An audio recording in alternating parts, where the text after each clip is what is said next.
Internet हमें एक दूसरे से जोड़ने का बहुत ही अमेजिंग मीडियम है। इस पूरी दुनिया की सारी इंफॉर्मेशन रखता है इंटरनेट। पर 20 साल के जिम को ये नहीं पता था कि यही इंटरनेट उसको और उसके दोस्तों को एक ऐसे जाल में फंसा देगा जहां से निकलना नामुमकिन होगा।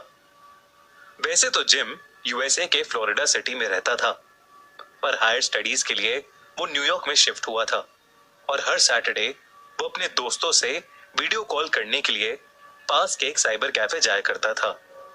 एक सैटरडे आफ्टरनून कॉलेज से आते हुए जिम की नजर उसी साइबर कैफे पर पड़ी और उसने देखा कि दरवाजे के पास रखे लॉस्ट एंड फाउंड बॉक्स में एक लाइट चमक रही थी। उसने पास जाकर देखा तो बॉक्स में एक लैपटॉप रखा था।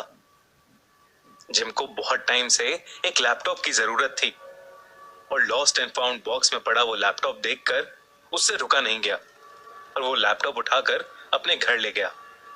घर आकर उसने अपने दोस्तों को उसी लैपटॉप से वीडियो कॉल की और वो खूब बातें करने लगे। जिम ने सबको बताया कि उसको लैपटॉप कैसे मिला था और सब उससे लैपटॉप के बारे में और पूछने लगे। पर जिम अभी अभी लैपटॉप लाया था और उसने देखा भी नहीं था कि उसमें आखिर है क्या। जिम लैपटॉप के अंदर के डेटा को एक्सप्लोर करने लगा और उसे कुछ ऐसी वीडियोस मिली जिसे देखकर सबका दिल दहल उठा। उस लैपटॉप में बहुत वॉयलेंट वीडियोस थे जिसमें लोगों को अलग अलग तरह से बहुत बेरहमी से मारा जा रहा था। जिम और उसके दोस्त ये सब देख ही रहे थे कि उनमें से एक लड़के मार्टिन ने सबको बताया कि ये डार्क वेब है, एक ऐसा नेटवर्क जिसमें दुनिया के सारे इविल लोग एक दूसरे से बात करते हैं और खौफनाक सच्ची वीडियोस बनाकर अपलोड करते हैं। मार्टिन उन्हें ये सब बता ही रहा था कि तभी उसकी वीडियो कॉन्फ्रेंसिंग में एक अननोन इंसान आ गया। आते ही उसने एक मैसेज भेजा, तुम्हारे पास मेरा लैपटॉप है, वापस कर दो वरना तुम सब मारे जाओगे। ऐसा मैसेज देखकर सबके होश उड़ गए। जिम को बहुत डर लगने लगा और वो बुरी तरह रोने लगा। उसके दोस्त उसे संभालने लगे।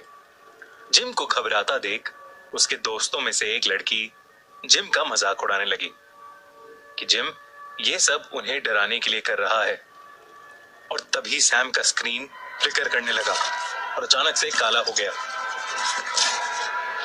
कुछ सेकंड्स बाद जब वो काला स्क्रीन हटा तब जो सबने देखा वो देखकर सब बुरी तरह शॉक्ड हो गए।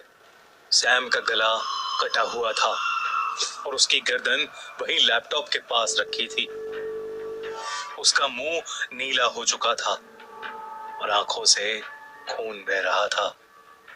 कोई कुछ कह पाता उससे पहले ही उस अननोन इंसान का स्क्रीन पर एक और मैसेज आया, तुम सब अब मेरे वेब में फंस चुके हो। मुझे तुम सब का घर मालूम है और मैं तुम सब के लिए आ रहा हूं। ये मैसेज पढ़ते ही जिम और उसके दोस्त बुरी तरह कांपने लगे। जिम ने कॉल खत्म करने की बहुत कोशिश की पर उसकी स्क्रीन मानो लॉक हो चुकी थी। तभी जिम ने वो लैपटॉप उठाकर जोर से जमीन पर पटका और उस लैपटॉप के टुकड़े टुकड़े हो गए। उसने जल्दी से सारे टुकड़े उठाए और जाकर उन्हें उसी लॉस्ट एंड फाउंड बॉक्स में डाल दिया। घर आकर भी जिम बुरी तरह कांप रहा था। जिम ने थोड़ी हिम्मत बांधी और थोड़ा पानी पिया, लेकिन उसी वक्त जिम के मोबाइल पर एक मैसेज आया जिसमें लिखा था, यू आर नेक्स्ट, मतलब मैं अब तुम्हारे लिए आ रहा हूं। ये देखकर जिम इतना कपकपाने लगा कि वो वहीं बेहोश हो गया। उसकी आंखें खुली तो वो एक हॉस्पिटल में था, पर बहुत ज्यादा डर की वजह से उसकी आवाज चली गई थी। जिम कुछ हफ्ते तक हॉस्पिटल में रहा और फिर अपनी पढ़ाई बीच में ही छोड़कर अपने होम टाउन लौट गया। उस दिन के बाद से न जिम के किसी भी दोस्त ने इस इंसिडेंट के बारे में डिस्कस किया और ना ही डार्क वेब का दोबारा कभी नाम लिया।